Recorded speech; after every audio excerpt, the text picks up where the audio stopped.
अस्सलाम वालेकुम एवरीवन, कैसे हैं आप सब लोग? होपफुली सब खैरियत से ठीक-ठाक मज़े में होंगे। हम भी अल्हम्दुलिल्लाह बिल्कुल ठीक-ठाक हैं।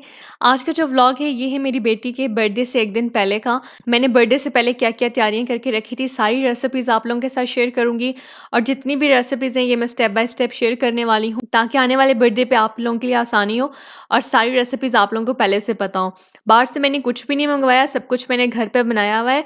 सैंडविच भी, रोल भी और बर्थडे का केक भी घर पे बनाया है और कपकेक्स वगैरह भी मैंने घर पे ही बनाए हैं। तो चलिए स्टार्ट करते हैं आज का व्लॉग।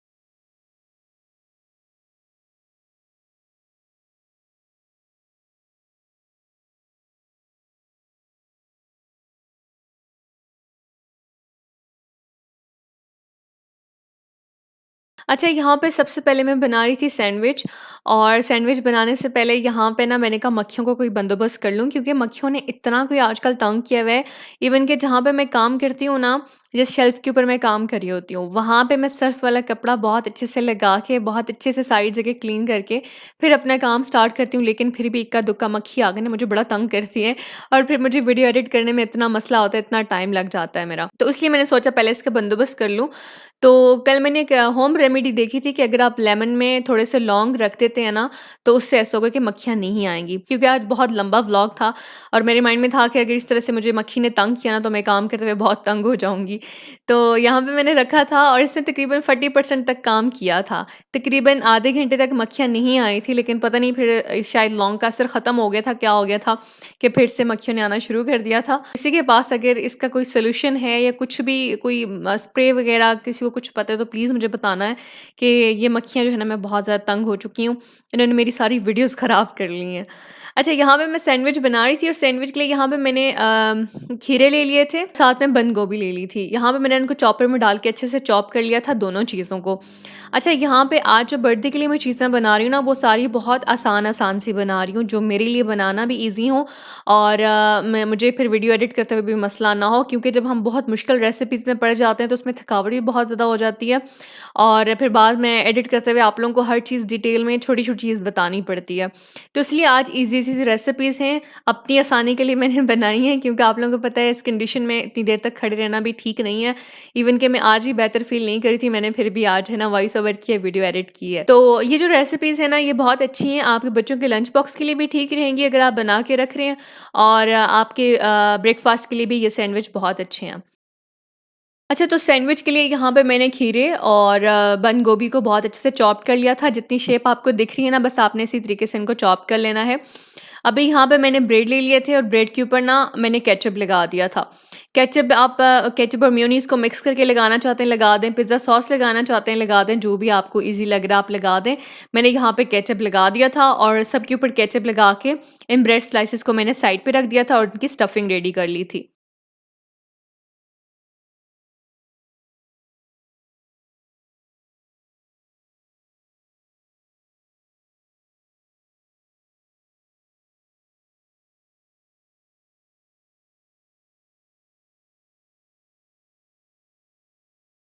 अच्छा, स्टफिंग के लिए यहाँ पे मैंने तकरीबन 4-5 पीसेस चिकन के लेके उनको बॉयल कर लिया था और उनके रेशे मैंने बना लिए थे।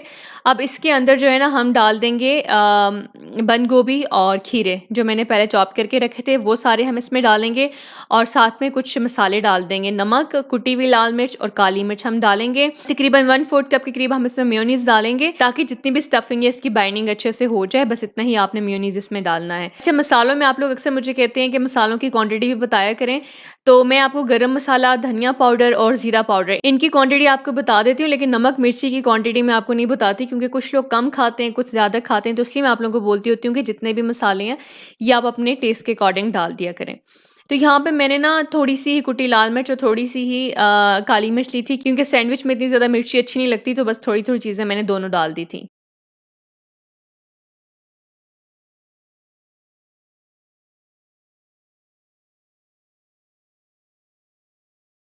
तो यहाँ पे स्टफिंग हमारे पास रेडी हो गई थी। एक ब्रेड स्लाइस मैंने ले लिया था और उसके ऊपर मैंने स्टफिंग रख दी थी और जो केचप वाला स्लाइस था वो हम इसके ऊपर रखेंगे और बस सैंडविच हमारे पास रेडी हो जाएगा। अच्छा, ये जो काम है ना, ये रात को मैंने तकरीबन मगरिब के बाद मैंने स्टार्ट किया था। खाना वगैरह मैंने बच्चों के लिए बना के रख दिया था और उसके बाद जो है ना मैं बर्थडे की तैयारियों के लिए लग गई थी।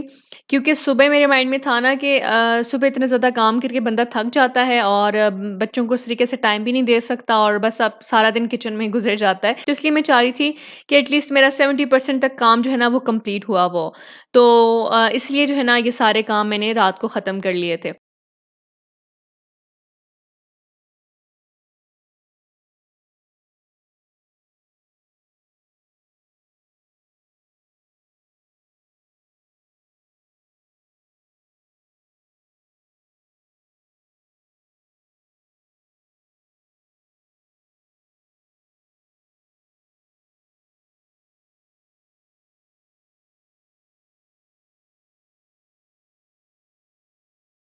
तो यहाँ पे आराम से बैठ के ना इनकी मैंने फिलिंग कर ली थी और इनको मैंने शीट में अच्छे से कवर कर दिया था। तो एक जो है ना काम मेरा तो हो गया था ख़त्म। अब जो है ना मैंने बनाने थे रोल। रोल के यहाँ पे मैं स्टफिंग रेडी करूँगी स्पेगेटी की। और पहले मेरे माइंड में था कि मैं चिकन और आलू वगैरह इस तरह के रोल बनाती हूँ, लेकिन फिर मैंने सोचा कि स्पेगेटी वाले बनाती हूँ क्योंकि स्पेगेटी वाले रोल बच्चे बहुत शौक से खाते हैं और स्पेशली हस्बैंड को बहुत अच्छे लगते हैं। तो यहाँ पे ऑयल थोड़ा सा मैंने ले लिया था, उसमें मैंने डाल दिया था लहसुन, चॉप करके लहसुन डाला था और हल्का सा उसको फ्राई किया था और उसके बाद मैंने इसमें सब्जियां डाल दी थी। सब्जियों की जो है ना जुलिन कटिंग करनी है आपने। शिमला मिर्च, बंद गोभी और साथ में आलू, बस ये तीनों चीज़ें डाली थी। अगर आपके पास गाजर है तो अच्छी बात है, लेकिन गाजर मुझे नहीं मिल रही थी इसलिए मैंने नहीं डाली है। सब्जियों को हमने पकाना है, इतना ज़्यादा नहीं पकाना कि ये बिल्कुल ही गल जाएँ, बस थोड़ी-सी फ्रेश-फ्रेश ही आपने रखनी है।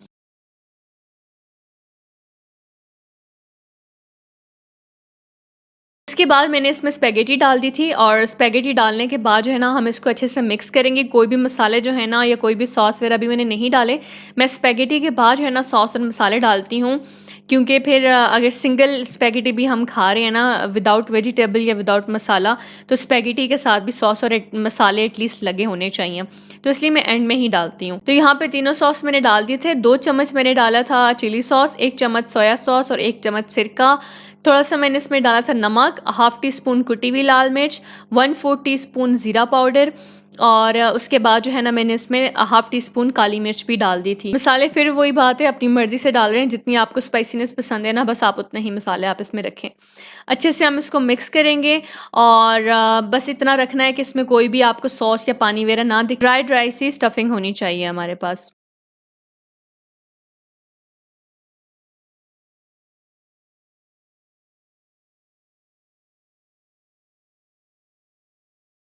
अच्छा जी, रोल के लिए स्टफिंग हमारे पास रेडी हो चुकी है। अब यहाँ पे मैं रोल बना लूँगी और ये रोल पट्टियाँ आप लोग देख लें। रमज़ान के व्लॉग में आप लोगों के साथ मैंने शेयर किया था कि आप लोगों को ये पट्टियाँ कहाँ से मिलेंगी। अगर आप लोग मानसरा से हैं तो मैंने एग्जैक्ट एड्रेस भी आप लोगों के साथ शेयर किया हुआ है रमज़ान के व्लॉग में। डिस्क्रिप्शन में मैं फिर से उस वीडियो का लिंक लगा दूँगी, आप वहाँ से जाके ख़रीद सकते हैं। ये पट्टियाँ होल सेल से आती हैं ना तो बहुत सस्ती पड़ती हैं। ये तकरीबन मैंने कोई 18-19 रोल बनाए थे और ये मुझे 50 रुपीज़ में पट्टियाँ पड़ गई थी, मतलब बहुत सस्ती थी। अच्छा, यहाँ पे मैंने एक जो है ना रोल पट्टी रख दी थी और उसमें हम स्टफिंग रख देंगे और थोड़ा-सा मिक्सचर मैंने बना लिया था मैदे का और पानी का। हल्का सा मिक्स करके बाइंडिंग के लिए ये हम लगाएँगे और जिस तरह से हम रोल को फ़ोल्ड करते हैं इस तरीके से हम फ़ोल्ड कर लेंगे। ये मैंने एक वीडियो आप लोगों के लिए बनाई थी किस तरीके से आपने फ़ोल्ड करना है। बाकी ना जाके मैं टीवी लाउंज पे बैठी थी आलती-पालती मार के और वहाँ पे मैंने आराम से बैठ के सारे के सारे रोल बनाए थे क्योंकि खड़े होके ना रोल बनाना काफ़ी मुश्किल हो रहा था मेरे लिए और काफ़ी रात का टाइम था और मैं आराम-आराम से अपने काम में लगी हुई थी और मेरे साथ कोई हेल्प करने वाला भी नहीं था, तो इसलिए आज खुद ही मैं अकेले सारा कर रही थी। तो यहाँ पे सारे रोल वगैरह मैंने बना के साइड पे कर लिए थे, इनको मैं बाद में बॉक्स में डाल दूँगी, लेकिन आप लोगों के साथ नेक्स्ट रेसिपी शेयर करती हूँ, वो है बर्थडे केक की। अच्छा, बर्थडे केक जो है ना इस बार मैं क्रीम वाला नहीं बना रही हूँ क्योंकि मुझसे इनाया ने मांगा है चॉकलेट केक, तो मैंने सिंपल जो है ना चॉकलेट केक बना दिया था। तो ये केक जो है ना मैं ब्लेंडर में बना रही हूँ आप लोगों की आसानी के लिए। जो लोग कहते हैं कि हमारे पास बीटर नहीं है या हमारे पास हैंड विस्क नहीं है तो हम क्या करें, तो ब्लेंडर तो हर घर में होता है, तो इसलिए आप लोगों की आसानी के लिए मैं इसको ब्लेंडर में बना रही हूँ। हाफ कप जो है मैंने ले ली थी शुगर, हाफ कप मैंने इसमें डाल दिया था ऑयल, 2 इसमें मैंने अंडे ऐड कर लिए थे, हाफ कप जो है मैंने इसमें डाल दिया था दूध का और अच्छे से मैंने इसको ब्लेंड कर लिया था। ये मिक्सचर बना के मैंने एक अलग बर्तन में निकाल दिया था आप लोगों की आसानी के लिए, आपको दिखाने के लिए, नहीं तो आप ना बाकी की चीज़ें ये ब्लेंडर में डाल के इसको ब्लेंड करते जाएँ।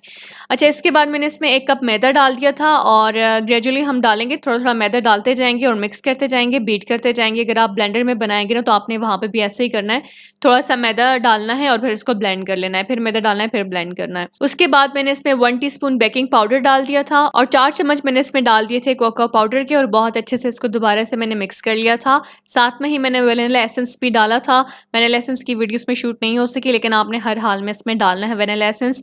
और ये जो लोग कहते हैं ना कि हम लोग केक बनाते हैं तो इसमें अंडों की स्मेल आती है, तो जब आप वैनिला एसेंस डाल देंगे ना तो उससे स्मेल नहीं आएगी अंडों की।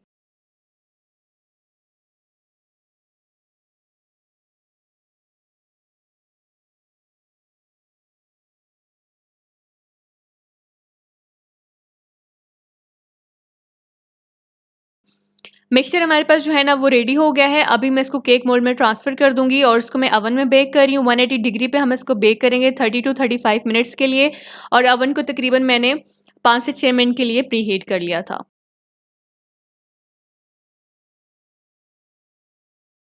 अच्छा, ये जब तक केक बेक हो रहा है इस साइड पे मैं रेडी कर रही हूँ कपकेक के लिए बैटर। अच्छा, कपकेक जो है ना वो मैं इसलिए बना रही हूँ क्योंकि चॉकलेट केक जो है ना वो सिर्फ़ बच्चे ही शौक से खाते हैं, जो बड़े हैं ना वो बिल्कुल भी चॉकलेट केक शौक से नहीं खाते हैं। मेरी नानो, मेरी अम्मी, मेरी आंटी मतलब मेरी सास अम्मी इनको बिल्कुल अच्छा नहीं लगता चॉकलेट केक। तो इसलिए मैंने सोचा कि ऐसा करती हूँ साथ में कपकेक बना लेती हूँ तो वो ज़्यादा शौक से खा लेंगे और बच्चे जो है ना वो चॉकलेट केक खा लेंगे। तो यहाँ पे मैंने हाफ़ कप बटर ले लिया था और बटर को मैंने मेल्ट नहीं किया था, ये मैंने पहले से शेल्फ़ पे उठा के रख दिया था ताकि ये खुद ही सॉफ्ट हो जाए। साथ में मैंने हाफ़ कप इसमें शुगर डाल दी थी और बहुत अच्छे से मैंने इसको मिक्स कर लिया था।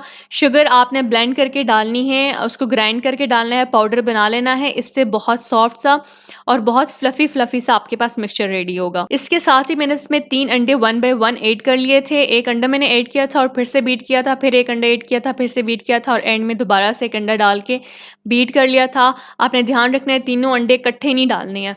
साथ-साथ में इसको बीट करते जाना है। इससे आपके जो कपकेक्स हैं ना वो बहुत ज़्यादा सॉफ्ट बनेंगे। अच्छा, इसके बाद जो हम इसमें डाल देंगे 1 कप मैदा और मैदा भी हम ग्रेजुअली ऐड करेंगे और बीट करते जाएँगे। बीटर अगर आपके पास है तो बीटर से कर लें, मैं हैंड विस्क से कर रही हूँ आप लोगों की आसानी के लिए। और जब मैं हैंड विस्क से करती हूँ तो आप लोग पूछते हैं कि जो बीटर से करना चाहे तो फिर आप बीटर से कर लें। बस अच्छे से आपने इसको बीट करना है, चाहे आप जिस तरीके से भी करना चाहते हैं उसको। अच्छा, कपकेक के बारे में आप लोगों को बताऊँ कि कपकेक जितने अच्छे बनते हैं बटर के साथ ना उतने अच्छे ऑयल के साथ नहीं बनते हैं। बटर से बहुत सॉफ्ट और बहुत ही स्पंजी सा और बहुत अच्छा टेस्ट वाला कपकेक बनता है। तो इसलिए आप एक परफेक्ट केक अगर चाहते हैं ना तो फिर आप उसको सिर्फ़ और सिर्फ़ बटर के साथ बनाया करें। अच्छा, अगर आप चॉकलेट कपकेक बनाना चाह रहे हैं ना तो उसके लिए आपने क्या करना है, 1 कप जो आपने मैदा लिया है ना उसमें से 2 चम्मच आपने निकाल देने हैं मैदे के और 2 चम्मच की जगह आपने 2 चम्मच ही कोको पाउडर भी इसमें डाल देना है और बस उसको आपने बीट कर लेना है इसी तरीके से, तो आपके पास चॉकलेट कपकेक रेडी हो जाएँगे। अच्छा, 1 टीस्पून जो है मैंने इसमें बेकिंग पाउडर डाला था और वैनिला एसेंस भी डाल दिया था और बहुत अच्छे से मिक्स कर लिया था और कपकेक के लिए हमारे पास बैटर रेडी हो गया।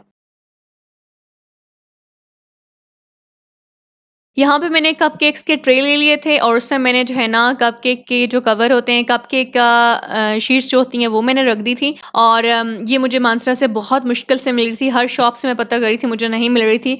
फिर फाइनली मैं गई थी $1 शॉप पे, फिर वहाँ से मुझे मिल गई थी। हालाँकि $1 शॉप पे बेकिंग की चीज़ें इतनी अच्छी नहीं होती हैं, जो नॉन स्टिक केक मोल्ड आपको सामने पड़े नज़र आएँगे, ये इतने मज़े के नहीं होते हैं, यानी आप इस्तेमाल करेंगे तो इनमें से जो नॉन स्टिक वाला मटीरियल है ना, ये सारा हट जाएगा। तो वो मेरे ख़्याल में आपको नहीं लेने चाहिए। लेकिन ये कपकेक शीट्स जो है ना, ये बड़े मज़े की थी, ये मैंने वहीं से खरीदी थी। तो अगर जिसको नहीं यहाँ से मिल रही है ना, तो $1 शॉप से जाके खरीद लें। तो यहाँ पे सारे का सारा बैटर मैंने डाल दिया था और इनको भी मैंने 180 डिग्री पे ही बेक करने के लिए रखा था और तकरीबन मेरे इस पे भी 35 टू 40 मिनट्स लगे थे। तो यहाँ पे केक हमारे पास बर्थडे वाला भी रेडी हो गया है। सुबह मेरे माइंड में था कि मैं इसके ऊपर चॉकलेट सॉस बना के लगा दूँगी और ये बाकी का काम कप केक के ऊपर भी क्रीम लगा दूँगी और चॉकलेट के ऊपर भी सॉस बना के डाल दूँगी। ये बाकी के काम सुबह के थे। अभी जो है ना मैंने अपने सारे काम ख़त्म करने थे।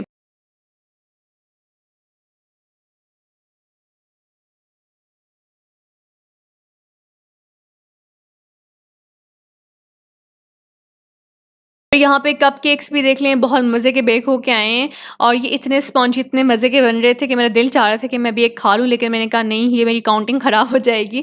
ख़ैर इतने से बर्थडे में कोई ज़्यादा अफ़राद नहीं थे। मेरी मामा के घर से 4 लोग थे और मेरे ससुराल वालों की तरफ से, मतलब आंटी लोगों की तरफ से सिर्फ़ 2 ही बंदे थे। एक मेरी आंटी थी और एक मेरी जेठानी थी बस। ससुर भी नहीं थे, वो भी काम पे थे और मेरे जेठ भी काम पे थे, तो इतने हमारे कोई ज़्यादा अफ़राद नहीं थे।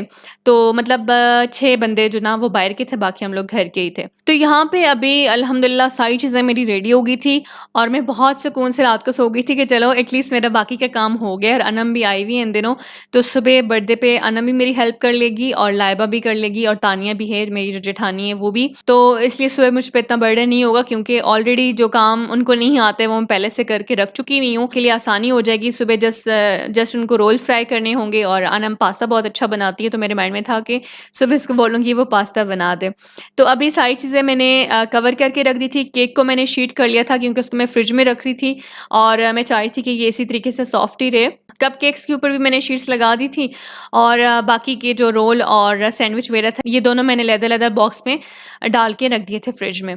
तो अभी अल्हम्दुलिल्लाह सारा काम मेरा हो चुका था। इंशाल्लाह अब नेक्स्ट व्लॉग आप लोगों के साथ शेयर करूँगी और मैंने क्या कुछ बनाया था बर्थडे पे और हम लोगों ने कैसे सेलिब्रेट किया। इनाया की मैंने एक बहुत अच्छी बर्थडे के लिए फ़्रॉक बनवाई है, बहुत कम से बजट में। आप लोगों के लिए बहुत अच्छा आइडिया है बर्थडे ड्रेस को भी लेके। तो इंशाल्लाह कल का व्लॉग आप लोगों के साथ शेयर करूँगी। मेरे साथ रहिएगा, अपना बहुत सारा ख्याल रखना है। अल्लाह हाफ़िज़।